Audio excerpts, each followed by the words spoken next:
Perkenalkan, nama saya Aditya Dwi Rengga Permana dari Prodi Manajemen dengan NPM 2420086. Di sini saya akan mempresentasikan tentang akuntansi dalam aksi. 1. Tujuan pembelajaran. 1.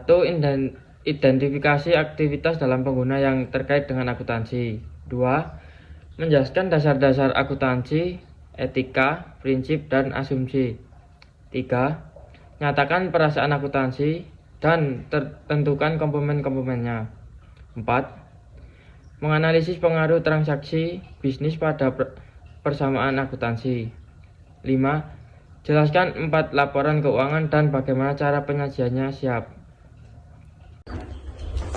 Tujuan pembelajaran 1. Identifikasi aktivitas dan pengguna yang terkait dengan akuntansi. Akuntansi terdiri dari 3 kegiatan dasar, yaitu 1. Mengidentifikasi, 2. Catatan, 3. Berkomunikasi. Profesi ekonomi suatu organisasi kepada pengguna yang berkepentingan. Konsep dasar. Tunjukkan apakah pertanyaan berikut benar atau salah.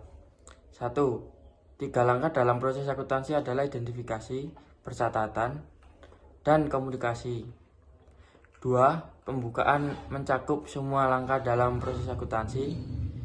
3. Akuntan menyiapkan tetapi tidak menghasilkan laporan keuangan. 4. 2 jenis pengguna eksternal yang paling umum adalah investor dan penjabat perusahaan.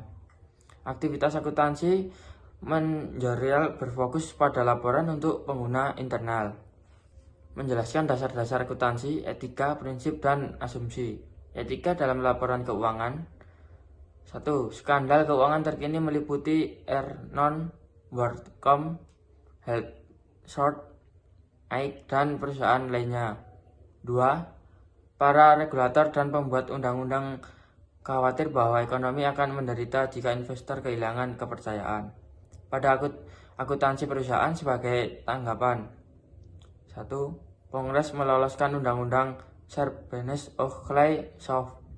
2. Pelaporan keuangan yang efektif bertanggung pada perilaku etika yang baik. Etika dalam pelaporan keuangan. Pertanyaan. Contoh. Etika adalah standar perilaku yang digunakan untuk menilai tindakan seseorang sebagai benar atau salah, jujur atau tidak, adil atau tidak adil. Semua pilihan ini.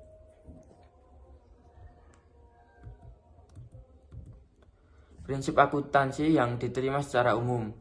Prinsip akuntansi yang diterima secara umum GAAP standar yang diterima secara umum dipraktikkan secara universal. Standar ini menunjukkan cara melaporkan peristiwa ekonomi. Badan penentu standar. 1. Contoh. Dewan Standar Akuntansi Keuangan FASB. 2. Komunikasi Sekuritas dan Bursa SEC. 3. Dewan Standar Akuntansi Internasional IASEP.